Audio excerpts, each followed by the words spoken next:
안녕하세요. 반갑습니다. 오늘 이것이 특수경매 입문이다의 첫 번째 시간입니다. 제가 이 전부 다 특수경매가 4과목이고 토지개발이 4과목인데 한 과목을 가지고 한 달에 4번씩에 의해서 강의를 하게끔 됩니다. 간혹 5째 주가 있는 경우에는 마지막 주에는 강의를 하지 않고 중간에 5째 주가 있어도 또 중간에 노는 날이 있을 때는 그날 빼고 5번을 채우게끔 됩니다. 만약에 3주밖에 없을 때는 다음 주를 한 번을 넘어가서라도 4번을 채우고 5째 주인 경우에는 한 번을 휴강을 하면서 하겠습니다. 그러니까 이 특수경매 입문이다를 가지고 총 4번을 강의하는 건데 오늘이 그 첫 번째 시간이라는 겁니다. 제가 보면 경매를 알아야 특수경매도 할 수 있다 이렇게 생각하고 제가 경매의 권리 분석의 원칙은 제가 이 책에다 쓰지는 않고 경매의 기본 권리 분석을 아는 사람에게 특수경매에 필요한 것만 제가 집어넣습니다. 그래서 파트 2를 넣으면 특수경매 입문을 위해서 무엇을 우리가 알아야 되는 것을 제가 정리해놨고 파트 3는 이러한 것을 우리가 낙찰을 받는 것 자체가 돈을 벌자고 낙찰을 받는 것이지 1등 하자고 낙찰을 받는 것이 아니거든요. 즉 파트 3에서 페이지 19페이지부터 300페이지까지는 낙찰받았던 실전 사례 한 20개가 낙찰받아서부터 어떤 식으로 해결해서 어떻게 팔고 빠져나왔다는 실전 사례를 가지고 강의한 겁니다. 자, 오늘은 제일 파트 1으로 경매를 알아야 특수 경매도 할 수 있다. 이렇게 했는데 제일 먼저 특수경매가 뭐냐? 부동산을 우리 사장님 부동산 사시죠? 부동산 샀으면 돈을 지불하죠. 예. 그러면 돈을 지불하고 내 이름으로 등기 이전을 했죠. 등기 이전을 하고 돈을 지불해서 1억이든지 2억이든지 돈을 지불하고 등기 이전을 내 이름으로 했다는 얘기예요. 그러면 내가 돈을 지불하고 내 이름으로 등기 이전을 했으면 나한테 오는 이득이 뭡니까? 부동산을 샀죠. 예. 사서 돈을 줬죠. 예. 잔금을 주고 등기 이전을 했죠. 예. 그럼 내가 돈을 내가 지출을 했지 않습니까? 그럼 돈을 지출했는 것만큼 나에게 수익이 있어야 되는데 부동산을 샀으면 나에게 들어오는 수익이 뭡니까? 사용할 권리. 무슨 권리? 사용할 권리. 점유와 사용의 권리입니다. 즉 부동산은 자동차하고 똑같다고 봐야 돼요. 자동차를 내가 샀으면은 내 이름으로 등기 이전을 했다고 해서 내 자동차가 아니라 등기 이전을 하고 내가 사용을 해야 되겠죠. 그렇지 않습니까? 만약에 내가 돈을 내고 내 이름으로 해놨는데 내가 사용을 하지 못한다고 하면은 그거는 사고가 났을 때에 책임만 질 뿐이고 세금만 낼 뿐이지 그 자동차가 나에게 도움이 되는 건 하나도 없다는 얘기예요. 부동산도 똑같이 마찬가지예요. 예를 들어서 부동산을 사놨는데 내가 사용하지 못하는 부동산을 샀다. 세금만 내는 거죠.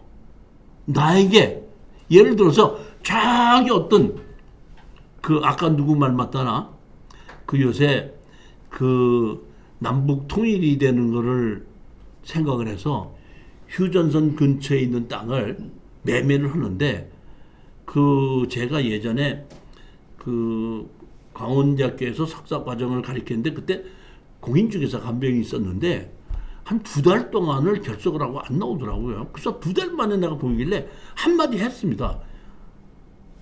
야, 너는 도대체가 석사 과정에 부동산 공부를 한다고 해놓고 2달이나 결석하면 어떡하냐? 너 어떻게 하려고 그래? 그랬더니 저한테 하는 얘기가 죄송합니다.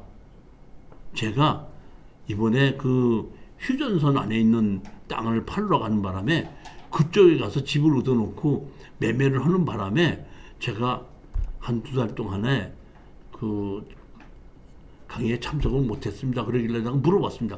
그러면 그거 매매할 때 들어가서 거기 휴전선 안에 가서 땅 보고 매냐 했더니 아니요. 그 근처에서 그냥 서류만 보고 팔고 사고 합니다. 들어가서 내가 사용해요 못해요?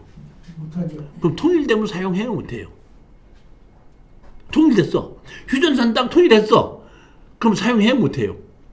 그때 봐야 아니 거기 지뢰 묻어 있으면 들어가 못 들어가? 못 들어요. 그 지뢰부터 치워야 돼 안 치워야 돼? 지뢰 치우는 값이 비싸 땅값이 비싸? 생각을 해보자 이런 얘기예요.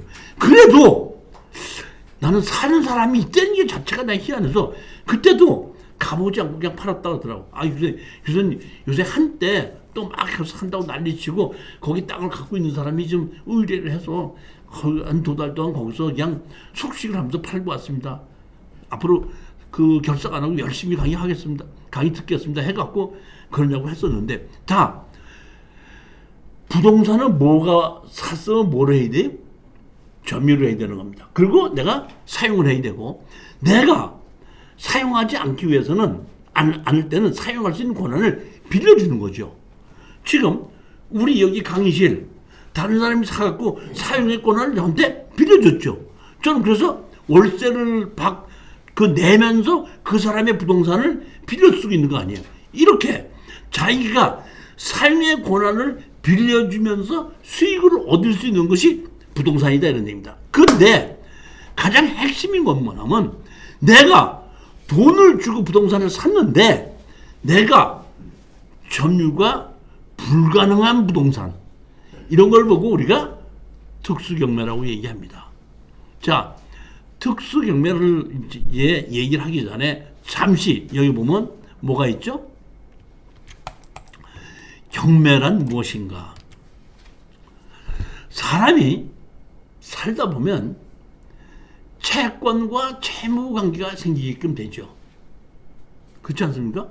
채권자, 돈을 받을 사람이 있고 돈을 줘야 될 사람이 있는데 돈을 빌릴 때 내가 돈을 갚지 않으면은 네 마음대로 이 부동산을 팔아서 내가 안 갚을 때 돈을 네가 받아갈 수 있게끔 만들면서 돈을 빌려주는 제도. 이게 뭐야? 부동산의 설정이라는 겁니다. 그러니까 설정을 해서 서로 약속하고 돈을 얼마를 빌려주고 빌려받고 했겠죠. 했는데 그 사람이 돈을 갚지 않으면은 설정을 했다는 얘기는 돈을 갚지 않았을 때 바로 그 부동산을 경매로 집어넣을 수가 있습니다. 그럼 경매로 집어넣었을 때 야, 내가 돈을 갚았는데 왜 이자를 이렇게 자질이 갖고 있는데 너 왜 경매로 집어넣는다고 경매 자체를 이의 신청을 할 수는 있긴 있지만은 그러나 판사님의 판결문이 없이 설정을 하게끔 되면 바로 경매로 집어넣을 수 있다는 얘기입니다. 우리가 돈을 빌려줄 때 우리 수강생이 어떤 분이 저한테 물어보더라고요. 뭡니까? 그랬더니 돈을 빌려주는데 가등기가 좋아요? 설정이 좋아요? 그러더라고. 가등기가 좋아요? 설정이 좋아요? 설정. 설정은 가등기는 다시 본등기를 해야 되죠. 예. 그렇지 않습니까? 근데 설정은 전부 다 어떤 은행에서도 돈 빌려줄 때 설정을 하죠. 예. 안 갚으면은 이자를 안 내면은 그 건물 주인의 승낙 없이도 강제로 경매를 바로 집어넣을 수 있어 돈을 회수를 할 수 있기 때문에 그래서 뭐야? 우리가 보면 설정을 하는 겁니다.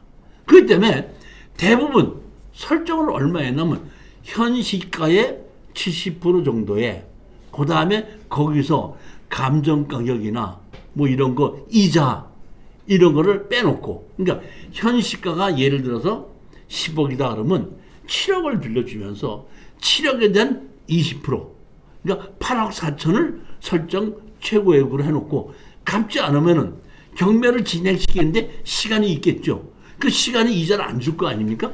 그러니까 그런 이자 또 경매 비용 이런 걸 합쳐서 받을 수 있게끔 보통 설정 내가 돈을 빌린 거에 20%를 더 얹혀서 그다음에 경매로 팔게끔 되면 시가보다도 싸게 팔릴 수 있기 때문에 감정가에 예를 들어서 80% 또는 70%를 한도로 해서 거기에 빌려주면서 거기에 120%, 130%를 근저당으로 설정하고 빌려주는 것이 대부분 은행에서 언제든지 빌려준 돈을 회수할 수 있는 방법으로 그런 게 그렇기 때문에 이렇게 채무자가 채무를 이행하지 않을 때에 경매로 집어넣을 수 있다는 얘기입니다. 그런데 이런 경매가 두 가지 종류가 있는데 하나는 무슨 종류가 있냐면 임의 경매가 있고 또 하나는 강제 경매가 있습니다. 임의 경매는 처음부터 돈을 빌려줄 때에 설정을 해놨기 때문에 설정을 한 걸 가지고 바로 경매로 집어넣을 수가 있다는 뜻입니다. 강제 경매는 사실 제가 우리 손사장님한테 많은 빌려는 것도 아니고 1,000만 원을 빌려달라 해서 1억을 빌려달라 했으면 틀림없이 그러면 뭐 설정해 주십시오 했을 텐데 1,000만 원만 빌려달라고 그러니까 그 정도야 뭐 그냥 빌려줘도 되겠지 해서 빌려줬는데 설정 안 하고 빌려줬는데 내가 갚아야 안 갚아요? 안 갚습니다. 안 갚는 거야 못 갚는 거야? 못 갚든지 안 갚든지는 결과는 똑같죠. 안 갚을 수도 있고 못 갚을 수도 있습니다. 그건 상황에 따라 달라지겠죠. 이럴 때는 어쩔 수 없이 판사님에게 저 사람이 나에게 돈을 빌려가고 갚지를 않고 있습니다. 따라서 저 사람이 가지고 있는 부동산을 강제 경매를 통해서 내 부동산이 아니라 채권을 회수하게 해 주십시오 했을 때 이게 뭐예요? 강제 경매입니다. 근데 강제 경매든지 임의 경매든지 뭐 경매로 집어넣을 수 있는데 이럴 때 경매로 집어넣을 때는 뭐가 있었냐면 집행권원이 있어야 되는데 집행권원은 임의 경매는 이미 설정이 돼 있으니까 설정을 해서 돈 집어넣을 때 언제 안 하는 은행에서 돈 빌릴 때 다 도장 찍고 도장 찍었으니까 그걸 가지고 바로 경매를 집어넣기 때문에 그것이 집행권원을 바로 만들 수 있는 거를 만들어 놓고 돈을 빌려준 겁니다. 강제 경매에서는 집행권원을 만들기 위해서는 판사님의 판결을 받아서 돈을 갚아라 했는데 안 갚았기 때문에 갚아라는 그 판결문이 왜? 집행권원입니다. 이런 얘기입니다. 자, 이렇게 해서 경매가 시작이 되면 임의 경매가 됐든지 강제 경매가 됐든지 진행을 하게끔 되면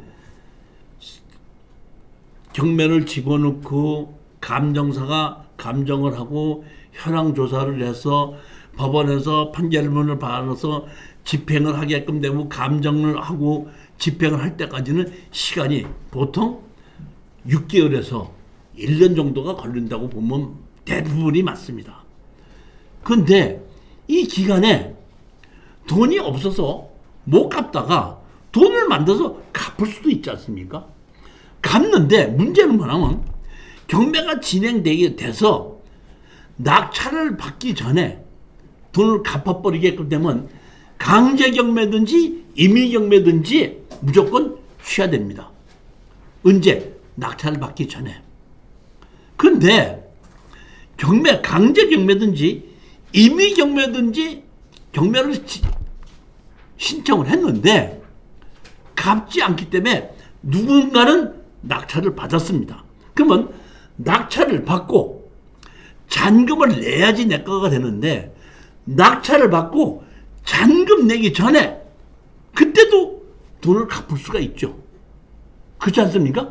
그러면 임의 경매는 낙찰을 받고 잔금을 낼 때까지 보통 한 달의 기한을 주는데 잔금 내기 전에 바로 갚아버리게끔 되면 그때는 낙찰을 받았던 것이 뭐야? 취하가 됩니다. 취하가 되면은 법원에서 이 경매는 채권과 채무 관계가 해소되었기 때문에 경매 자체가 취하됐습니다. 따라서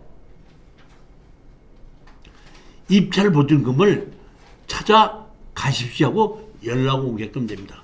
그러면 낙찰자에서 입장을 보면은 우리 수강생들에서 가끔 가다가 교수님이 엊그저께 골라주신 그거 입찰에 들어갔고요. 2등하고요. 70만 원 차이로 제가 1등을 했습니다. 너무너무 기분 좋습니다. 오늘 한턱 쏘겠습니다. 하시는 분이 있는데 그런 분 대부분 아니지만 많은 분들이 술을 먹고 나면은 취하됩니다. 왜? 아직 잔금을 안 냈기 때문에. 자, 아까 제가 잠깐 말씀드렸죠. 강의하기 전에 오늘 점심을 맛있게 먹었다고. 그분이 전화가 와서 점심 식사를 하자고 그래갖고 뭐 때문에 또 나 뭐 물어볼 게 있나 해갖고 제가 같이 점심 식사하러 갔습니다. 그랬더니 다 먹고 난 다음에 뭐냐면 교수님이 먼저 달에 추천해 준 거 사실 아파트 입찰에 들어갔는데 26명이 들어왔는데 교수님이 절대 질르지 말으라고 몇 번 말씀하신 것이 들어서 제 나름대로 딱 썼는데 26명이 들어왔는데 저는 1등 할 거라고 생각 못 했는데 2등하고 100 원인가 얼마 차이로 1등을 했습니다. 그래서 제가 물어봤습니다. 아직 잔금 안 내셨죠? 그랬더니 아이 교수님 무슨 말씀입니까? 제가 잔금을 내고 법무사한테서 등기 이전이 확인이 됐다고 들었기 때문에 오늘 교수님 점심 식사 제대로 온 겁니다. 야, 아시는 분이 이게 제 강의를 듣고 정확하게 아시는 분이에요. 무슨 얘기인지 이해가셨죠? 술은 언제 먹는 거예요? 등기해서 잔금 내고 난 다음에 잔금 내서 등기까지 나와요. 다시 말하면 언제든지 잔금을 내기 전에 언제든지 취하될 수 있다. 아셔야 됩니다. 그런데 이거는 임의 경매입니다. 강제 경매인 경우에는 어떤 분이 낙찰을 받기 전에 돈을 갚아버리면 취하가 됩니다. 그러나 강제 경매인 경우에는 어떤 분이 낙찰을 만약에 받았다고 하면은 채무자가 채무를 갚았으면 해결이 됐지 않습니까? 취하가 돼야 되는데 임의 경매는 그냥 바로 취하가 되는데 강제 경매는 낙찰자에게 동의를 받아오십시오 이렇게 얘기를 합니다. 강제 경매는 처음서부터 왜 임의 경매는 처음서부터 설정하고 돈을 안 갚으면 경매를 집어넣기로 했던 거 아닙니까? 강제 경매는 그런 거 없이 그냥 돈을 빌려줬던 거 아니에요. 그러니까 그 사람으로 낙찰자 입장에서 보면은 모든 조사를 다 했죠. 그 사람이 뭐 돈이 얼마가 있는지 어떤 재산이 있는지 소송해서 판결문까지 받은 거 아니에요. 그러면 채권자는 그 돈을 받기 위해서 노력을 했어야 했어요. 소송도 했죠. 경매도 집어넣었죠. 그랬는데 갑자기 원금만 받고 취하가 된다? 그러면 너무 조금 좀 그 채권 채무 관계가 뭐를 해다고 법에서 봐서 그랬는지 강제 경매는 낙찰자가 있은 다음에 취하를 하게끔 되면은 낙찰자에게 동의서를 받아오게끔 합니다. 법이 그렇게 됐다 이런 얘기입니다. 또한 이런 경우도 있을 수 있습니다. 아까 임의 경매는 낙찰을 받기 전에 돈을 갚으면 취하될 수 있다고 그랬죠. 그런데 이런 경우도 있을 수 있습니다. 어떤 분이 설정을 해놓고 경매를 집어넣는데 뭐 권리 분석이 잘못됐든지 뭐가 됐든지 간에 돈을 받아야 될 것은 10억인데 돈을 빌려줄 때 잘못 빌려줘서 권리 분석을 잘못해가지고 거기에 있는 뭐 대항력이 있는 임차인이 있다든지 또는 대항력이 있는 임차인이 아니라 그냥 대항력이 있는 전입자가 있을 수 있겠죠. 근데 경매를 집어넣다 보니까 10억을 빌려줬는데 가격이 뭐야? 떨어져가지고 낙찰 금액이 2억, 3억 이런 정도로 낙찰을 받는다 그러면 10억을 빌려주고 설정을 하는데 7억이나 8억 정도가 손해를 볼 수 있겠죠. 그러면 채권자로서는 이렇게 해놓고 이거는 너무 잘못된 경매인데 이걸 취하시켜 놓고 거기에 전입자가 대항력이 있는 전입자라도 세입자는 아니다. 이런 걸 다 밝혀가지고 새로 경매를 집어넣어야 되겠다 할 때 낙찰되는 걸 금액을 보고 경매를 집어넣던 사람이 취하시킬 수 있죠. 취하시키는 건 두 개입니다. 하나는 채무자가 돈을 갚아서 취하를 시킬 수 있는 거고 경매를 집어넣던 사람이 이거 나한테 너무 손해가 나니까 취하를 시킬 수 있지 않습니까? 두 가지가 있는데 이번에는 채무자가 돈을 갚아서 취하시키는 게 아니라 돈을 받을 사람이 낙찰 금액이 너무 적다 보니까 자기가 손해를 보다 보니까 안 되겠다. 이거 취하시켰다가 나중에 다 정리되고 난 다음에 세입자나 이런 것이나 전입이 있는 것을 다 확인해갖고 다시 경매를 집어넣어야 되겠다 싶어가지고 경매를 집어넣은 사람이 취하시킬 수도 있어요. 이미 경매도 경매를 집어넣은 사람이 취하를 시키려면 낙찰자가 있는 경우에는 낙찰자한테 동의서를 받아야지 됩니다. 아시죠? 이거는 특수경매를 하시는 분만 알아야 되는 것이 아니라 일반 경매를 하시는 분들도 이런 정도는 알아야 되는 겁니다. 사실 저도 예전에 경매를 강의하시는 분에게 배워가지고 저도 경매를 입문했지 제 스스로가 혼자 공부한 건 아니거든요. 근데 제가 경매 공부할 때 이런 거 가르쳐준 강사 없었습니다. 근데 제가 쭉 많은 경험을 하다 보니까 이게 임의 경매라고 하더라도 경매를 집어넣은 사람이 취하를 시키려면 낙찰자한테 동의를 받아야 되는구나. 강제 경매인 경우에 낙찰자가 있은 다음에 돈을 갚아서 취하를 시키려면 낙찰자에게 동의를 받아야 되는구나 하는 것은 제가 수년 동안 경험으로 알게 됐습니다. 나중에 다 보니까 이런 규정이 있었다 하는 것을 알게 됐기 때문에 여러분들도 제가 얘기하는 거 이거 잊어먹지 마시기 바랍니다. 이거는 특수경매든지 일반 경매든지 똑같이 다 적용되는 겁니다. 자, 이번에 경매 대상은 부동산입니다. 물론 동산 경매도 있을 수가 있는데 제가 지금 여기서 얘기하는 것은 부동산을 가지고 경매를 얘기하는 겁니다. 그러면 부동산이 등기부등본에 없는 부동산이 있을 수가 있죠. 그렇죠? 그 다음에 건물을 짓다 만 것도 있겠죠. 그 다음에 무허가 건물로 짓는 것도 있겠죠. 이런 여러 가지 부동산이 있는데 이럴 때 어떻게 되느냐 하는 것을 우리가 알게 되는 거예요. 이거는 지금부터 얘기는 특수경매로 넘어가는 겁니다. 예를 들어 보면 제가 아까 잠깐 말씀드렸는데 부동산은 뭐라 그랬죠?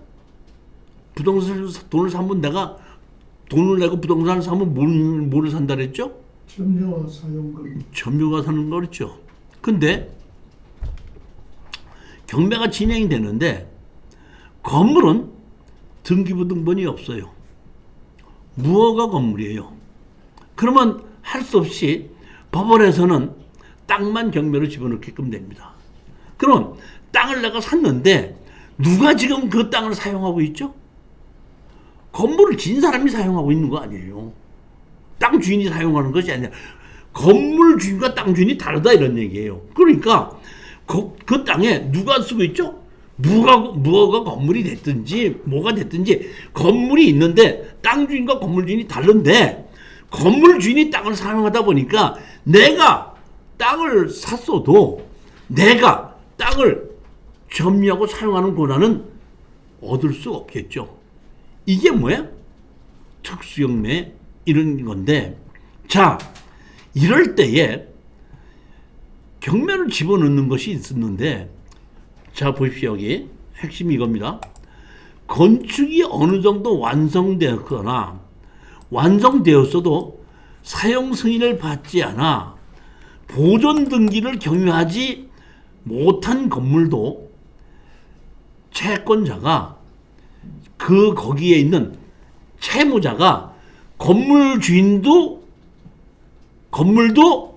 채무자고 땅도 채무자다 했을 때 일괄 매각으로 같이 경매로 집어넣을 수도 있다는 얘기입니다. 채권자는 자기 돈을 돌려받기 위한 것인데 건물의 등기부등본이 없으면은 건물 등기부등본이 없으니까 땅만 경매로 집어넣을 수 있는데 만약에 건물 등기부등본이 없어도 그 건물이 채무자 것이라는 것이 입증만 될 수 있다 그러면은 등기부등본이 없어도 경매를 집어넣을 수 있다 이런 뜻입니다. 두 개입니다. 하나는 뭐냐면 짓담한 건물, 또 하나는 다 지었는데 건축물 관리대장까지 만들어졌는데 등기만 없는 건물, 또는 다 지었는데 건축 준공이 나지 않아서 건축물 관리장이 없는 건물. 이런 경우 자 보십시오. 여기 보면 이런 경우에 경매를 집어넣거나 채권자가 또는 우리 낙찰자 입장에서 그런 것을 어떻게 찾아오냐, 뭘 찾아오냐 하면은 점유권을 찾아오는 겁니다. 점유권을 찾아와서 팔아야 되는 거예요. 내가 어떤 부동산을 샀는데 점유권이 나한테 없이 다른 사람한테 팔 수 없어요. 우리 공인중개사님한테다가 저 아파트 팔아주십시오 그랬더니 누가 살고 있어요? 어떤 사람이 살고 있어요. 그러면 이거 팔아주면 그 사람이 나갑니까? 하고 그 건물주인한테 뭐라 했더니 건물주인이 아니요 그 사람 못 내보내 하면 그거 팔아준다고 하는 공인중개사 있습니까? 없죠. 즉 다시 말하면 부동산을 산다는 얘기는 점유권을 사야 되는데 내가 돈 주고 샀어도 점유권이 나한테 오지 못한다 그러면 그거를 공인중개사가 중개하는 중개인은 없다는 얘기입니다. 즉 이 얘기는 뭐냐면 특수경매의 기본은 내가 샀을 때에 점유권이 나한테 없는 것을 싸게 사서 점유권을 회복을 해서 그 다음에 어떻게 한다? 공인중개사한테 팔아달라고 의뢰를 해서 파는 겁니다. 즉 이 얘기는 뭐냐면 우리가 부동산을 투자하는 것 중에 둘 중에 하나인데 예전에 경제 성장이 지속적으로 될 때는 부동산 가격은 올라갈 수밖에 없는 겁니다. 그러다 보니까 현재 가격에 싸게 살 필요가 없어요. 현재 가격에 사놓고 2, 3년 기다리다 보면은 경제 성장에 따라서 부동산이 올라가거든요. 그러면 팔고 나올 수 있다는 얘기입니다. 근데 요즘의 부동산은 경제 성장이 옛날처럼 이렇게 가빠르지도 않고 인구가 그다지 이렇게 늘어나지도 않습니다. 그렇기 때문에 사놓고 2, 3년, 3, 4년을 기다려서 올라간 다음에 기다렸다가 팔겠다 하는 것은 많지가 않습니다. 특히 제가 추천 물건을 고를 때에 제 나름대로는 세종시 이남에는 거의 잘 안 골라요. 안 고르는 이유가 뭐냐면 현재 가격에 팔 수가 있는데 가격이 많이 떨어져서 현재 가격에 정확하게 팔 수 있다고 할 때는 제가 고르기도 하고 추천을 합니다.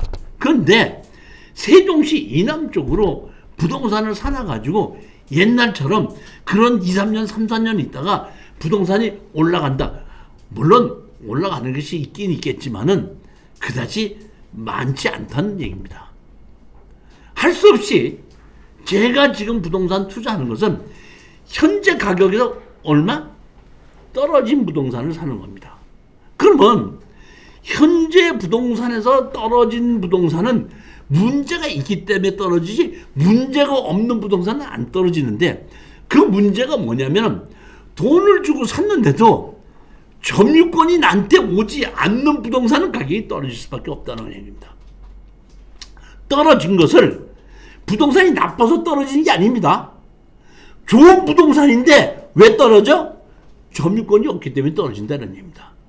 그랬을 때 내가 그걸 사서 법에 의해서 점유권을 회복하고 나면은 그 다음에 정상가대로 팔 수가 있는데, 정상가보다는 조금 싸게 금백강기로 빨리 팔고 나오자. 왜?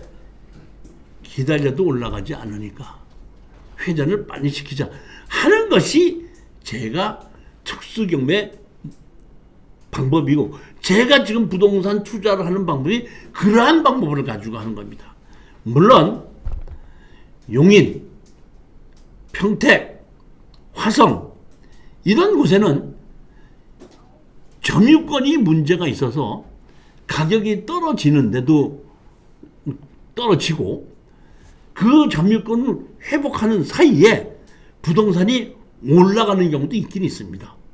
그런 경우가 뭐야? 용인,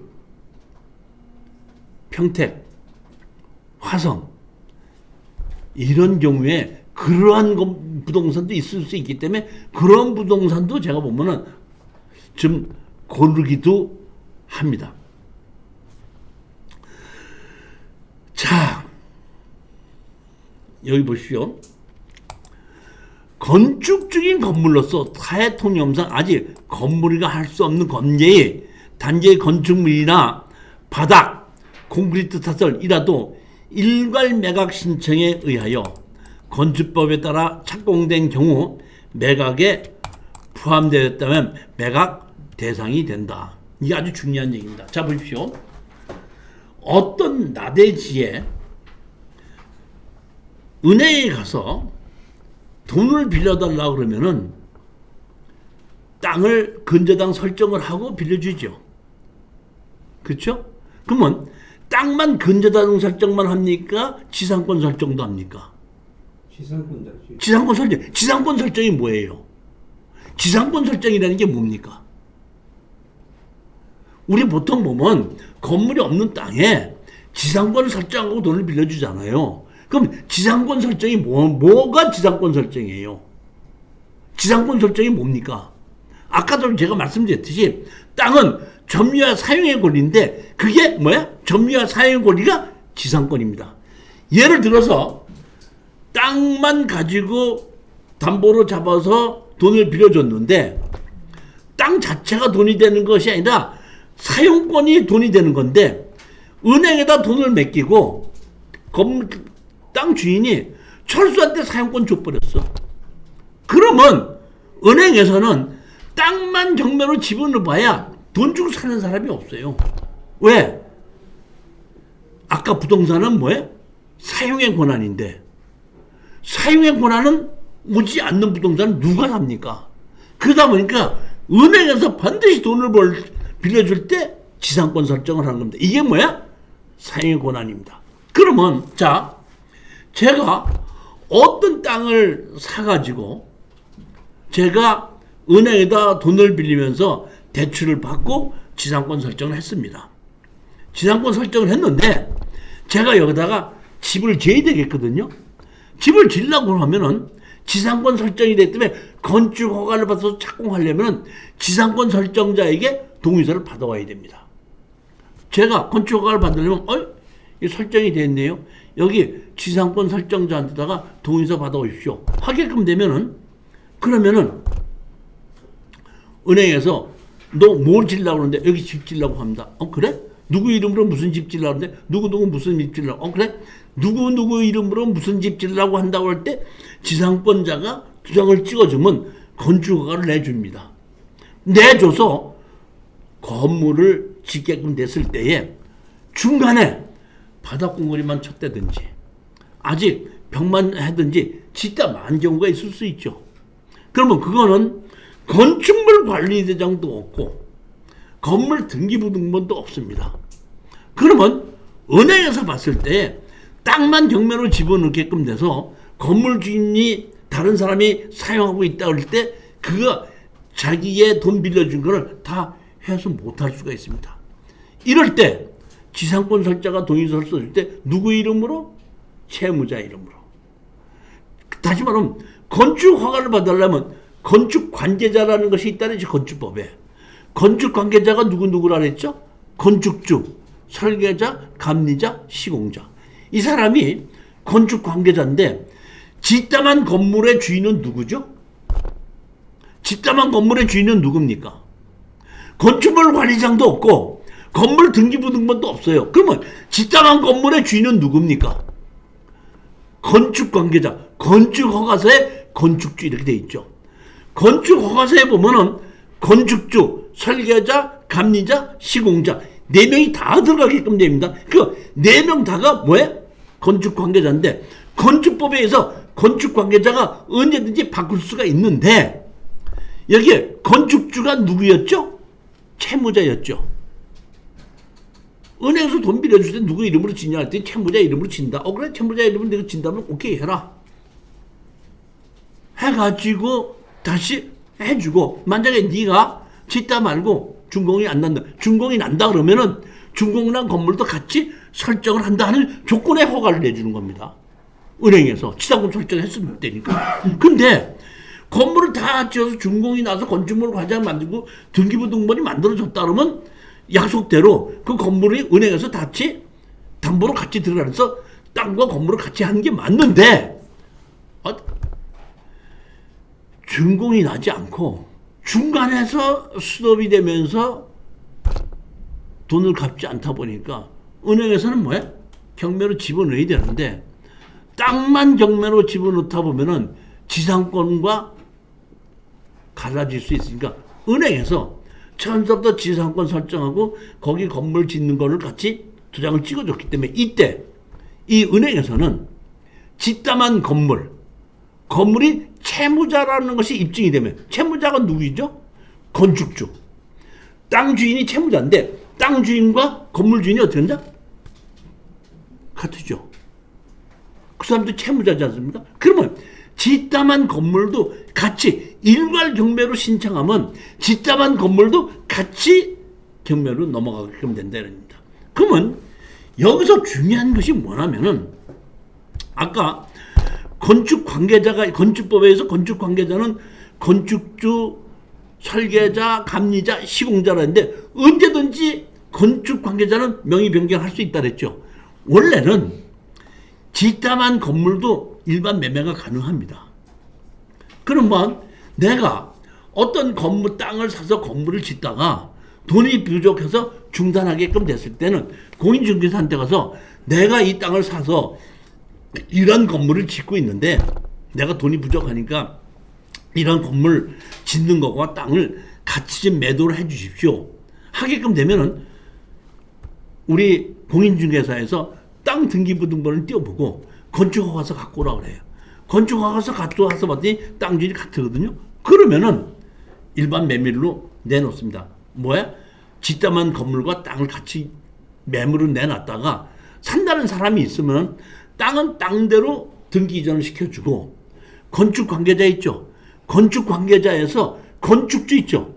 건축주를 명의 변경 신청하는 겁니다. 그거는 먼저 주인이 인감도장 찍고 새로 사는 사람도 도장 찍어서 같이 허가권을 팔고 사는 걸로 계약하면, 그러니까 다시 말하면 짓담한 건물도 등기부등본이 없고 건축물 관리증이 없어도 건축 허가서를 가지고 같이 건축 관계자의 변경해서 매매를 할 수가 있다는 얘기입니다.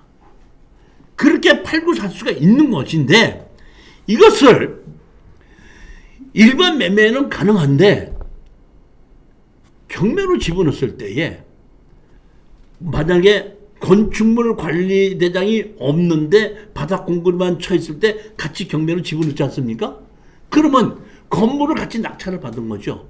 그 건물을 같이 낙찰을 받고 감정평가서에 건물이 같이 집어넣은 걸 가지고 구청이나 군청 건축가에 가서 내가 땅만 낙찰을 받은 것이 아니라 여기 뒷담한 건물도 같이 낙찰을 받았으니까 건축 관계자의 변경 신고해서 건축주를 나한테 바꿔주십시오 하면은 먼저 번에 일반 매매인 경우에는 먼저 허가받은 건축주가 인감증명 첨부해서 건축주 명의 변경을 해야 되는데 은행에서 뒷담한 건물 가치 경매로 집어넣지 않습니까?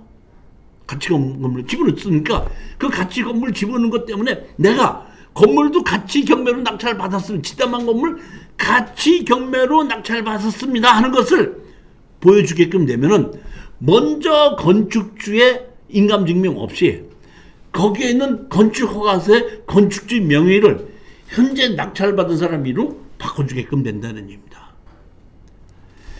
이러한 것을 우리가 있을 수 있다는 것을 알아야 되는 것이 이제 특수경매 입문인데 이것은 은행에서 여신 관리자가 상당히 관리를 잘 하시는 분들은 이런 걸 잘 하는데 예전에 보게끔 되면은 저희가 이 경매 강의를 하게끔 됐을 때 보면 한 15년 전, 20여 년 전에는 은행에서 여신 관리자들이 일부러 우리 경매 학원에 보내서 이 자기가 설정을 해서 돈을 빌려줄 때에 그거를 어떤 식으로 할 수 있는가를 경매가 진행되는 걸 알기 위해서 그 여신 돈 빌려주는 사람들이 와서 공부했던 적도 있습니다. 요새는 뭐 따로 강의를 해서 그런지 요새는 없는데 한 20몇 년 전에 경매가 그다지 많이 하지 않았을 때는 그렇게 공부도 했었다 이런 얘기입니다.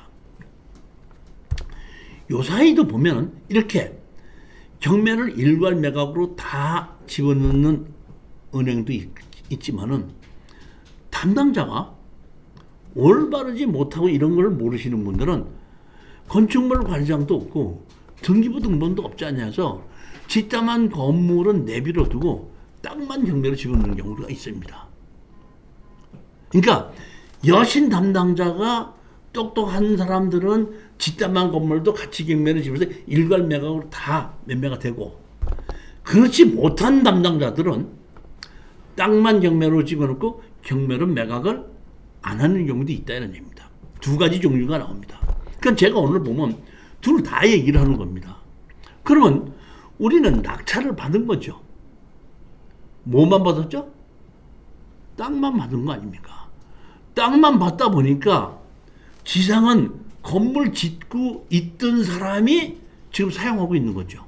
그러니까 건축법에 의해서 건축 허가를 받고 2년 이내에 착공하지 않으면 그 허가는 취소가 됩니다. 그런데 하나의 필지에는 하나의 건축 허가를 내지 이중으로 내주지 않습니다. 만약에 내가 어떤 땅을 낙찰 받았는데 가서 보니까 건축 허가 짓고 있는 건 아무것도 없어요. 그래서 내가 건축 허가를 신청했더니 담당 공무원이 얘기합니다. 여기 이미 건축 허가가 나 있습니다. 그렇기 때문에 건축 허가 안 내줍니다. 그러니까 건축 허가를 받았었다는 것은 어디도 없고 현장에 가봐도 없기 때문에 건축 허가 받았는지 안 받았는지 몰라요. 그래서 그때는 예전에는 이것이 2년 동안 그대로 지냈는데 요새 건축법이 바뀌어갖고 2년이란 기간 안에 그 허가를 취소시키지 않으면 자동으로 취하가 되지 않았는데 경매를 낙찰받아서 6개월이 지난 다음에 그 허가를 취소시키지 않으면 자동으로 취소하게끔 되어 있습니다. 2년이란 기간을 지나지 않고도. 무슨 얘기인지 아시겠죠? 자, 그러다 보니까 내가 어떤 땅을 낙찰을 받아서 그냥 맨 땅이었는데 낙찰 받고 가서 봤더니 허가가 나 있다고 하더라도 내가 낙찰 받고 6개월이 지나면은 다시 내가 건축 허가를 받을 수 있다는 얘기는 점유권을 회복할 수 있다는 얘기입니다. 근데 가장 중요한 문제는 뭐냐면 건축법에 의해서 어떤 땅에 건축 허가를 받고 착공을 했죠. 그러면 건축법에 의해서 착공한 건물은 언제까지 준공돼야 된다는 법은 없습니다. 자, 제가 사실은 작년 10월 달에 스페인을 갔는데, 스페인에 지금도 집 짓고 있는 거 있죠. 100년 지나서. 성당. 성가적 성당 짓고 있지 않습니까? 100년 지났는데도 지금 짓고 있잖아요. 즉, 이렇게 건물은 일단 착공을 하면 언제까지 준공돼야 된다는 법은 없습니다. 그러면, 자, 보십시오. 내가 낙찰을 받았는데, 가서 봤더니 뭐야? 착공된 건물이 있죠. 바닥 공구리를 쳤단 말이에요. 근데 바닥 공구리를 포함을 했다고 할 때는 건축가가 나한테 넘으니까 내가 그대로 공사를 하면 되는 겁니다. 근데 여신 담당자가 잘못해갖고 바닥 공구리 친 걸 경매를 안 집어넣다 보니까 나는 뭐만 받았죠? 땅만 받았죠. 근데 거기는 건축허가를 받아놓으면 착공을 안 했으면 6개월이 지나고 난 다음에 자동으로 취소가 되는데, 착공을 했으면 언제까지 준공돼야 된다는 법은 없죠. 즉, 이 얘기는 무슨 얘기는, 내가 땅을 낙찰 받았어도 내가 짓고 싶은 건물을 지어야 되는데 내 이름으로 내가 짓고 싶은 건물을 못 짓는 땅입니다. 맹지 건축허가 안 나죠. 도로가 있어도 다른 사람이 착공을 해서 짓고 있던 땅은 건축허가 안 나는 것은 맹지나 거나 똑같습니다. 그렇기 때문에 다른 사람이 착공해서 건물을 짓고 있던 땅이 경매로 나온다 할 때는 나에게 뭘 못 갖고 오는 거죠? 점유와 사용의 권한은 안 온다. 그렇기 때문에 뭐 한다? 가격이 떨어진다. 그러면 가격이 떨어졌기 때문에 사서 원상 회복을 하고 정상적인 가격에서 조금 싸게 팔자는 것이 목적이거든요. 그렇기 때문에 제가 정상적인 가격에서 70%까지 떨어진 좋은 땅을 추천을 해서 점유권을 회복해 오고 난 다음에 팔으라고 추천을 했더니 꼭 가서 질러서 받아요.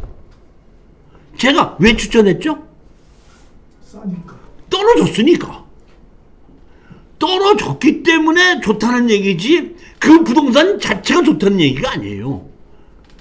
떨어졌기 때문에 좋다는 얘기는 어떤 부동산은 70%까지 떨어졌으니까 좋은 부동산이 있고, 어떤 경우에는 70%까지 떨어져도 별로 안 좋아. 49%까지 떨어지다 보니까 좋은 거야. 49%까지 떨어져도 별로 안 좋아. 34%까지 떨어지다 보니까 가격에 비해서 좋다는 얘기지 부동산 자체가 좋다는 얘기가 아니라는 거예요. 그러면 제가 34% 떨어진 거, 49% 떨어진 거, 70% 떨어진 거를 처음부터 한꺼번에 34%까지 떨어져야 70%부터 49%, 34% 떨어지죠. 그러면 제가 보고 있었단 말이에요. 70%까지 떨어지는 거는 샀을 때 별로 이득이 없겠다니까 제가 추천을 안 한 거예요. 49%까지 떨어지다 보니까 이 정도면 60%나 65%는 팔 수 있겠다 싶으니까 제가 49%까지 떨어진 거를 질러서 65%에 받아서, 교수님 조금 제가 사람이 많아서요 질러서 65%에 받았습니다 하면 내가 가슴이 무너지는데, 그렇게 자기는 잘했다고 나한테 얘기했는데 그렇게 해서 이 소리를 못하다 보니까 잘하셨네요 그 얘기는 말로는 하지만 내가 속으로 이 사람 내가 질르지 말라는 얘기를 가서 또 질렀구나. 속마음은 내가 안타까워지는 겁니다. 49%까지 떨어져도 제가 별로 이건 가격에 비해서 좋지 않다 그러면 할 수도 또 기다리다 보면 34%까지 떨어졌기 때문에 좋아지는 겁니다. 즉 이 얘기는 부동산이 좋다 나쁘다는 얘기는 대부분 가서 보고 좋다 나쁘다를 평가를 하는데, 우리는 돈을 벌려고 하는 사람이기 때문에 가격 대비 좋으냐 나쁘냐를 보는 것이, 그 부동산 자체가 좋으냐 나쁘냐를 보면 안 된다는 겁니다. 뭐에 의해서? 가격 대비라는 겁니다. 따라서 경매가 나왔을 때 제가 봤을 때는 신권을 가지고 추천하는 경우도 있고, 70% 갖고 떨어졌을 때 추천하는 경우도 있고, 49%까지 떨어졌을 때 추천하는 경우도 있고 34%까지 떨어져야지 추천하는 경우도 있다는 얘기. 가격 대비라는 얘기입니다. 돈을 벌 생각을 해야지 낙찰받을 생각을 하지 마시라는 얘기입니다. 경매장에 가서 돈 벌을 생각해야지 사람이 많이 왔다고 이길 생각하지 마십시오. 이길 생각하지 말아야 되는 게 제가 아까도 얘기했죠. 두 가지라고 그랬죠. 하나는 뭐죠? 운전을 하면서 시내 운전하면서 내 많은 옆에 차들이 지나가거든요. 근데 어떤 사람이 내 차를 앞질러 지나간다 그러면 내가 운전하는데 저는 이런 거 못 봅니다 하고 길쓰고 그 사람 그 차를 왜 다시 앞지르는 걸 보고 내가 속으로 생각하기에는 이런 사람은 운전하지 말아야 된다. 자동차 운전하면서 다른 옆에 자동차를 이기려고 운전하지 마시라는 얘기입니다. 저는 하루 종일도 운전 잘해요. 하루 종일 운전을 해도 피곤하지 않아요. 운전해서 피곤하진 않아요. 잠을 못 자서 피곤할 수도 있지만 운전할 때 피곤하지 않습니다. 그 이유가 양보 운전이라는 걸 하기 때문인데 제가 사실은 승질이 좋아서 양보 운전을 한 게 아니고 제가 예전에 뭘 했다 그랬죠? 건축을 했다 그랬죠? 시공을 했다 그랬죠? 그때 제가 일꾼들을 데리고 다니려고 예전에 뭐냐면 옛날에 기아에서 봉고 9이라는 것이 만들어진 거 아세요? 봉고 9을 사가지고 제가 현장 다닐 때 일꾼들을 같이 태우고 다녔었어요. 근데 그 옛날 차가 돼갖고 에어컨이 없었어. 지금은 에어컨은 기본이지만 그 당시에 봉고 9 사람은 에어컨이 옵션이었댔어요. 근데 내가 새 걸 사지 못하고 중고를 샀어요 그때. 그래갖고 에어컨이 없었어요.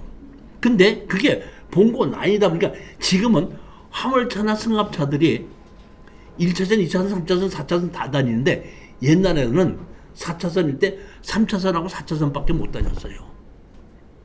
자, 그러다 보니까 제가 운전하고 가면은 지금은 그런 차들이 드물지만 옛날에는 앞에 버스하고 트럭만 뒤쫓아가야 되는데 봉고 9이 얼마나 작습니까? 봉고 9 가지고 3차선, 4차선 다니면서 앞에 버스하고 트럭만 뒤쫓아 다니는데 그 옛날에 버스하고 트럭 뒤쫓아가면 제일 먼저 나한테 오는 게 가스부터 먼저입니다. 그러니까 할 수 없이 나는 무조건 그 가스를 피하기 위해서 100m 이상 떨어지는 겁니다. 가스가 그냥 오고 뭐 말도 못해고 덥기는 하지요. 뭐 가스 오죠. 그러면 어떤 차들이 나한테 앞지러 간다 그러면은 얼른 가라고 내가 양보를 해요. 빨리빨리 가라. 나 뭐 하려고? 가스 안 맞으려고.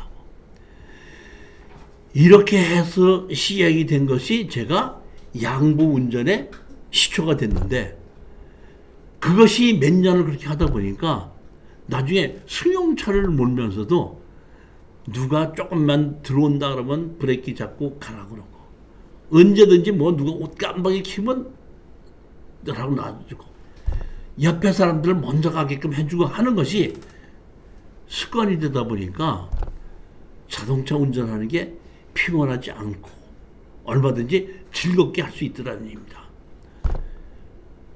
자, 자동차 운전할 때 이기려고 하지 마십시오. 경매장 가서도 마찬가지입니다. 경매장 가서 얼마에 낙찰 받아야 되겠다 다 해놓고 주변 눈치 보고 사람 많이 왔으면 자기가 정했던 가격을 대폭 올립니다. 낙찰을 받아야 돼, 돈을 벌어야 돼. 돈을 벌어야 그러면 그 사람은 낙찰을 가격을 올렸으니까 1등을 해요. 맞습니다. 1등을 하는데 낙찰 받고 팔아보니까 돈이 돼요, 안 돼요? 명심하시라는 얘기입니다. 제가 현장을 가서 눈치 보면서 입찰 가격 쓰시는 분은 경매하지 마셔야 돼요. 자기의 부동산을 투자하시려고 하시는 건 확고한 신념이 있어서 내가 이 아파트를 사든지 이 땅을 샀을 때는 내가 얼마 후에 무엇을 해갖고 얼마 정도에 내가 팔 수 있다고 보기 때문에 얼마 이상 낙찰을 받으면 안 된다는 신념을 가지고 있고 거기에 맞춰서 입찰에 들어가고 다른 사람이 나보다 더 높게 쓰면 잘됐다. 나는 그 이상 써서 낙찰 받아서 나한테는 돈이 안 되는 걸 내가 뭐 하려고 취득세 내고 등록세 내고 나중에 공인중개사한테 팔아달라고 애를 쓰느냐. 그럴 필요 없다 하고 낙찰을 못 받은 것을 더 즐겁게 생각할 줄 아는 사람은 경매를 해도 되는 겁니다. 그런데 눈치를 보면서 얼마 쓸까 어이구 오늘 양 보면 경매장이 꽉 찼네. 3억 2천 쓰려고 나 3억 6천 올렸습니다. 그랬더니 2등하고 200만 원 차이 이겼어요. 기쁘고 술 한잔 먹었어요. 근데 팔아보니까 돈이 돼야 안 돼요. 그 짓을 왜 하느냐 이런 얘기입니다. 절대 여러분 하지 마시라 이런 얘기고, 제가 얘기가 잠깐 다른 데로 샜는데 뭐냐면은 이렇게 가격이 떨어진 부동산을 사서 정상적인 가격보다 한 10% 싸게 금매 가격으로 매도하고 나오자. 그러면 아까 얘기했죠. 건물은 매각제고 땅만 낙찰을 받았죠. 그러면 아까 매도 뒷담한 건물도 같이 포함이 됐을 때 내게 되는데 건물 매각 제외가 됐으니까 뒷담한 건물은 내게 아니고 그 건물을 없애기 전에는 나는 점유권을 찾아올 수가 없습니다. 그러니까 둘 중에 하나예요.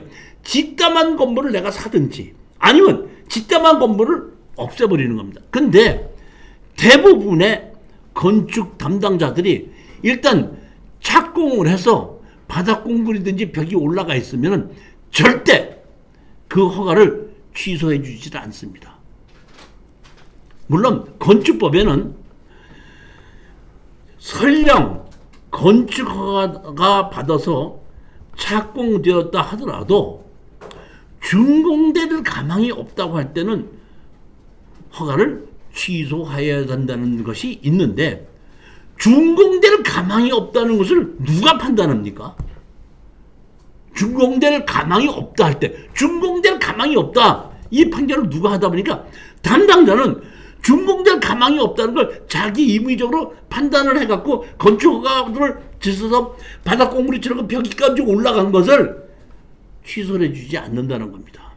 자, 그러면 여기서 할 수 없이 뒷담한 건물 주인에게 건축허가를 내가 사든지 다른 방법은 없습니다. 취소를 시켜야 되든지 둘 중에 하나인데 담당 공무원이 취소를 시키지 않다 보니까 해결하는 방법은 뒷담한 건물을 내가 사서 건축허가권을 내 이름으로 바꿔야 된다는 겁니다. 그러면 모든 것이 경제적인 논리 때문에 뒷담한 건물 주인과 땅을 산 사람과 현재 뒷담한 건물을 가지고 매각하기 위한 가격 협상을 하게끔 됩니다. 만약에 가격 협상이 잘 된다면야 아무 문제가 될 게 없는데 살려고 하는 사람은 덜 주려고 하고 팔려고 하는 사람은 많이 받으려고 하다 보니까 결국에 가서는 협상이 안 된다는 겁니다. 협상이 안 되면 뭘로 해야 되죠? 뭘로 해야 되죠? 법으로 해야 되죠. 우리 동네에서도 가끔 가다 보면 막 싸우다가 얘기합니다. 야야야 더 싸우기 싫다 법대로 하자. 그런 거 못 보셨어요? 보죠? 할 수 없이 뭐야? 법대로 하자. 자, 그러면 우리는 법대로 하려면은 건축주에게 네가 내 뒷담한 건물로 내 땅을 사용하고 있으니까 내 땅을 사용하는 값을 달라. 이렇게 요구할 수가 있습니다. 그러면 법정지상권이라는 것이 있죠. 땅 주인과 건물 주인이 같으면 뭐가 있다 그랬죠? 법정지상권이 있다 그랬죠. 그러면 아직 다 짓지 못했다고 하더라도 그 사람은 땅 주인과 건물 주인이 같으면 건축허가를 받았든지 안 받았든지 무허가가 됐든지가 관계없이 땅 주인과 건물 주인이 가서 떴다 그러면은 법정지상권을 인정을 하거든요. 그러면 건물 주인이 누구죠? 옛날 땅 주인이죠. 그러니까 땅 주인이 나 법정지상권이 있다 이렇게 주장할 수 있습니다. 그럼 법정지상권이 있으면 그 건물을 철저하게 할 수는 없고 뭘 할 수는 있어요? 지료는 받을 수가 있습니다. 자, 이렇게 됐을 때에 우리가 생각해 봅시다. 뭐든지 자기가 법을 가지고 주장할 때는 경제적인 이득을 얻기 위해서 법대로 주장을 하는 거죠. 그러면 자기가 건물을 다 지어놓고 자기가 살고 있다고 하면은 지료를 내면서라도 거기서 자기가 사용하고 있으니까 쓰고 싶은 마음이 있을 수 있습니다. 그런데 법정지상권이 있는데 그러면 집담한 건물도 법정지상권이 있죠. 땅 주인과 건물 주인이 같으니까. 그러면 내가 건물 주인에게 철거하고 나가고 철거할 때까지 지려달라 하면은 건물 주인이 나 땅 주인과 건물 주인 같은가 법정지상권 있어 지료 낼게.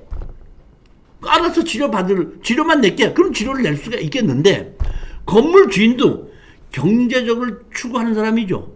자기가 살지도 않고 집담한 건물에 지료를 내면서 5년이고 10년이고 지료를 내면서 버티는 사람하고 그냥 나는 손해가 나더라도 너 건물 못 짓게 나 지료 내면서 끝까지 버티겠다 이런 사람이 있겠습니까? 결국에 가서는 지료를 가지고 만들게끔 하면은 건물 주인에게 지료를 줘라 판결을 하게끔 됩니다. 그러면 사실은 건물이 어느 정도 건물이 이루어졌다 그러면은 건축물 관리장이 없고 등기부 등본이 없어도 그 건물을 강제 기입 등기 여기 보면 건축물 관리장이 없는 경우가 나오죠. 강제 기입 등기를 해서 그 건물을 경매로 집어넣어서 내 땅 위에 있는 그 건물을 내 걸로 만들 수는 있습니다. 그런데 바닥 공구리만 쳤을 때는 그 위에 있는 공구리만 강제 기입 등기로 건물을 안 해줍니다. 그러니까 지료를 가지고 그 바닥 등기를 바닥에 있는 걸 가지고 경매로 집어넣을 수는 없습니다. 건물의 형태가 없기 때문에 등기 등본을 안 만들어준다 이런 얘기죠. 할 수 없이 그 사람은 뭐야? 채무자죠. 건물 주인이죠. 건물 주인의 재산을 추적을 해서 그 사람이 살고 있는 또는 가지고 있는 부동산을 지료로 경매를 집어넣게끔 되면은 할 수 없이 내가 그 땅에 있는 건축학번 넘겨줄 테니까 100만 원만 줘라, 200만 원만 줘라 이렇게 또는 농지기 때문에 농지 전용 부담금을 낸 게 있으니까 그것만 정도만 준다면은 내가 건축학을 넘겨줬다. 임의의 경우에는 대체 살림 조성비가 내가 얼마 낸 게 있으니까 그 정도만 준다면 내가 넘겨주겠다고 협상이 되기도 합니다. 근데 협상이 안 될 때도 있어요. 언제?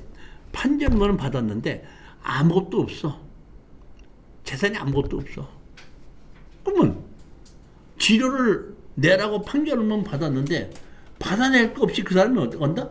나 지료 낼 돈 없어. 마음대로 해 하고 바닥 공구리 쳐놓고 아무것도 못한 경우도 있을 수 있습니다. 또는 법인으로 건물을 짓다가 땅하고 건물 같이 있다가 땅만 경매로 짓다 보니까 법인으로 갖고 있는데 법인이 뭘 했어? 청산해 버렸어. 봤더니 그런 경우에는 조금 어려울 수가 있기 때문에 이렇게 집담한 건물이 토지만 경매로 나왔을 때는 내가 저 사람하고 협상이 안 돼서 지료 청구를 해서 판결문을 받았을 때 지료를 가지고 상대편의 재산이 있을 때는 그 재산을 가지고 경매로 집어넣어서 내가 회수를 할 수 있지만은 만약에 그런 경우가 없다고 할 때는 그 사람이 어느 정도의 내 돈을 지불해야 된다. 이러한 권리 분석을 할 줄 아는 것이 특수경매에 입문하기 위한 권리 분석이라는 겁니다. 예전에 우리 그 평택 거를 하나 낙찰을 받았는데 거기에서 보면 폐기물을 버리고 간 사람이 있어요. 먼저 거기에 새 들어서 있던 사람이 우리 낙찰받은 땅에다가 폐기물을 버리고 그냥 갔습니다. 그래서 그 폐기물을 주인을 상대로 해서 폐기물을 치울 때까지 지료를 달라. 그 다음에 치우고 가라. 해갖고 소송을 냈더니 판사님이 그 폐기물을 그 사람이 버렸다는 게 뭘 입증 자료를 내놔라 이런 얘기예요. 근데 사실은 우리 그 수강생 한 분이 그 폐기물 주인하고 전화 통화를 했거든요. 빨리 치워라 했더니 돈 얼마를 주면 치우겠다. 그리고 치우겠다 해갖고 자기가 폐기물 주인이라는 걸 전화로 입증했던 것이 있었어요. 돈을 얼마를 달라. 그럼 내가 치우겠다. 아니 무슨 소리냐. 네가 그냥 치우지 왜 돈을 달라고 그러느냐. 근데 돈 안 줘. 그럼 나 못 치우겠다. 그거를 한 것을 녹취한 것을 법원에다 제출했습니다. 그랬더니 판사님이 그걸 보더니 돈을 얼마를 줘야지면 내가 치우겠다. 그래갖고 합작을 하니까 그 사람이 그 폐기물을 버린 사람이라는 걸 입증하다 보니까 판사님이면서 지료를 주라고 판결을 내렸어요. 근데 사실은 그분이 돈이 하나도 없어가지고 할 수 없이 제가 신용정보회사에다가 의뢰를 했더니 가평에 연립주택을 하나 갖고 있더만. 그래서 그걸 경매로 집어넣었더니 바로 연락이 왔어요. 그 가평에 있는 연립주택은 자기 게 아니고 자기 언니 건데 할 수 없이 주택이 두 가구 때문에 하나 없이 자기 이름으로 만들어 놓은 거다 이런 얘기예요. 그게 자기 건 아니다. 자기 건 아니라도 등기부등본상은 자기 거죠. 그래서 할 수 없이 그걸 경매로 집어넣었더니 그쪽에서 그럼 얼마를 주면 되겠냐 해서 판결문 받으겠으니까 판결문 받은 거대로 다 주고 건물 그 폐기물 다 치워가라 했더니 다 치워가고 해결한 적이 있습니다. 이렇듯이 판결문을 받아도 그 사람의 재산이 있을 때는 그 재산을 압류하기 때문에 협상이 되지만은 지금 판결문 받아고 다 했다고 했을 때 제가 그 사람이 재산이 없다. 방법이 없고 그 폐기물 우리가 그냥 다 치워야 되는 걸 떠나야 되는 거기 때문에 폐기물이나 바닥 공물이 쳐져 있는 거나 똑같이 마찬가지라는 얘기입니다. 허가권을 한테 가질 수 없다면은 물론 이 판례 보면 예전에 한 20여 년 전에 우리 수강생이 개발행위 허가를 받고 건축 허가를 받아서 착공계를 내놨나 하는데 그것이 경매로 나갔습니다. 착공계는 넣어놨습니다. 근데 착공한 곳은 그 바닥 공물이 이만큼만 쳐놓은 것이 있고 다른 건 없더라고요. 그런데 낙찰을 받은 사람이 소송을 해가지고 그 허가권을 넘겨받아라 해갖고 넘겨간 적이 있습니다. 그래갖고 우리 수강생이 아니 내가 허가를 받고 내겠는데 틀림없이 나한테다가 협상하자고 올 줄 알았는데 이 사람이 소송을 해가지고 이렇게 허가권을 가져갔는데 어떻게 됐습니까? 이걸 봤더니 그때 소송을 해서 판례로 해가지고 다 해가지고 이렇게 했으니까 이거는 넘겨간 적이 있는데 요즘 내가 한 20년이 지나고 난 다음에 우리 아는 그 변호사나 누구한테 물어봐도 저는 그런 거 아직 판례 본 적이 없습니다. 해가지고 그 허가권을 넘겨받지 못하겠다고 내가 찾지 못하겠다고 한 건데 조만간 그런 거를 찾아서 판례에 의해서 만약에 그 짓담한 건물이 매각 제역되고 돼 있을 때 건축 허가권과 개발행위 허가권을 낙찰자한테 넘겨받을 수 있는 그 판례를 찾아서 안 된다 그러면 그런 소송을 해서라도 점유권을 회복해야 된다는 얘기죠. 또 하나는 점유에 회복하는 뭐냐면 뭐예요? 공유 지분, 부동산을 지분으로 갖고 있을 수 있죠.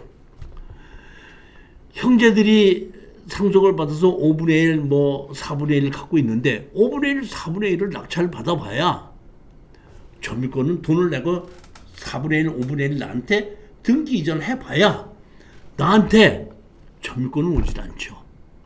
그러면 나한테 점유권은 오지는 않는데 누군지는 몰라도 현재 주인 노릇을 하면서 점유를 하고 있는 사람이 있겠죠. 그러면 우리 보면 민법에 보게끔 되면 분할의 방법, 협상이 되지 않으면 뭘 할 수 있다 그랬죠? 법원의 물건을 경매로 할 수가 있다. 즉 이 얘기는 뭐냐면 아까 건물 매각제의 토지만 매각은 건물주를 상대로 소송을 해서 허가권을 나한테 가져와서 점유권을 회복할 수도 있는 방법이 있는데, 지분인 경우에는 점유권을 회복할 수는 없습니다. 단 방법은, 내가 점유권을 회복할 수 있는 방법은 없지만은 다른 사람이 점유하고 있는 것을 점유를 못하게 할 수 있는 방법은 있습니다. 그게 뭐냐면 민법 몇 조? 269조에 의해서 협상이 되지 않으면 다 팔아서 현금으로 나누게 했기 때문에, 즉 내가 4분의 1, 5분의 1을 낙찰을 받아서 점유권을 나한테 갖고 오지는 못하지만은 현재 점유하는 사람도 자기가 점유를 못하게끔 함으로써 현재 점유권을 가진 사람에게 내 지분을 사라 하고 요구를 해서 협상을 해서 내 지분을 팔고 나올 수 있는 경우도 있습니다. 그러나 이런 경우도 주인 노릇을 하는 사람이 경제적인 능력이 없을 때, 또는 현재 부동산의 지분 매각에 주인 노릇을 하는 사람이 없을 때, 이때는 내 지분을 파는 방법은, 내가 공인중개사한테 가서 나 아파트 5분의 1 지분인데 팔아주십시오 그러면 팔아주는 공인중개사 아무도 없습니다. 그렇지만 이럴 때 뭘로 팔아요? 경매로 팔아서 다시 경매로 팔어요. 경매로 사고 뭘로 팔아요? 경매로 판다 보니까 경매로 지분으로 사서 주인과 협상이 되지 않아서 경매로 팔고 나온다고 할 때는 시간만 걸리고 수익성이 없다는 것입니다. 따라서 우리가 지분을 살 때는 현재 주인 노릇을 하는 사람이 누구인지, 현재 주인 노릇을 하는 사람이 경제력이 얼만큼 있는지, 만약에 현재 주인 노릇을 하고 있는 사람이 내 지분을 살지 않을 때는 얼만큼 경제적인 피해를 볼 수 있는지, 이런 것을 명확하게 권리 분석을 하고 난 다음에 투자를 하는 것이 지분 매각의 원칙입니다. 이러한 것을 가지고 제가 여러분들에게 오늘 이 특수경매 입문이다, 이런 것을 이제 잠시 설명을 했고, 조금 시간이 지났는데 하나만 더 하자면은, 우리가 경매에서 보면 뭐가 있냐면 공장이 있죠. 공장은 재단에 의해, 공장에 관한 법에 의해서 건물 토지뿐만이 아니라 거기에 있는 기계 기구까지도 다 같이 매각에 포함할 수 있다는 얘기입니다. 또는 수목이 있는데 수목도 등기가 됐을 때는 그 수목은 다시 일반 건물과 마찬가지로 다른 사람일 수도 있다는 얘기입니다. 주인이 다른 사람이 있기 때문에 이 수목이, 내 땅에 있는 수목이 포함이 된 것인지 포함이 안 된 것인지도 알아야 되고, 예전에 한번 우리 수강생 그 아들인가 누군가가 그 다른 사람의 땅을 충주해서 땅을 빌려가지고 그 복숭아 과수원을 하고 있었던 것이 있는데, 그것이 경매로 나왔더라고요. 그래서 다른 법인이 산 겁니다. 사갖고 그 이제 아버지가 와서 아들이 충주해서 이 다른 사람 과수원을 땅을 그 빌려서 복숭아를 하고 있는데 이 땅이 경매로 진행됐다 그러니까 좀 도와주십시오 해갖고 제가 우리가 빌려서 이렇게 과수목을 심어서 법정 지상권이 있다 보니까 이걸 그대로 우리가 치료만 내고 그대로 하게끔 해주십시오 하다 보니까 그 시골의 과수원이다 보니까 치료가 상당히 적게 나왔었거든요. 그러니까 적게 나와가지고 그냥 한 2, 3년을 그 복숭아를 과수원을 그대로 하면서 농사를 그대로 짓다 보니까 그 법인에서 이제 할 수 없이 그 나중에 한 2년 후에 그냥 과수목까지 다 같이 살 테니까 팔으라 해가지고 과수목까지 다 팔게끔 해준 적도 있습니다. 그 다음에 또 하나는 뭐냐면 재단법인이라 했지. 대단법인. 재단법인은 재산을 팔고 살 때는 관할 주무관청에 허가를 받아야 된다기 때문에 장관의 허가를 받게끔 되어 있습니다. 쉽게 얘기하면 재단법인이 학교법인인 경우에 있을 수 있죠. 학교법인에 의해서 일부 경매가 진행됐을 때에 그 학교에서 무슨 조그만 땅이나 건물을 갖고 있는데 그것만 경매로 집어넣었을 때에 그거는 재단법인의 재산이기 때문에 경매로 낙찰을 받아서 잔금을 냈다고 하더라도 관할청에 주무관청이 허가를 내주지 않으면 내 이름으로 바뀌질 않습니다. 이런 게 뭐냐면 공동묘지 같은 거, 이렇게 뭐 사설공원묘지 같은 거 있죠. 재단법인, 그 다음에 학교법인, 그 다음에 이 병원도 재단법인 병원이 있고 일반 병원이 있죠. 의료법인이 재단법인인 경우에 이런 경우에는 경매로 진행돼서 낙찰을 받아서 잔금을 냈다고 하더라도 내 이름으로 등기가 안 될 수 있다는 거, 이런 거는 우리가 조심해야지 된다, 이런 얘기입니다. 자, 10분만 쉬었다가 또 진행하도록 하겠습니다.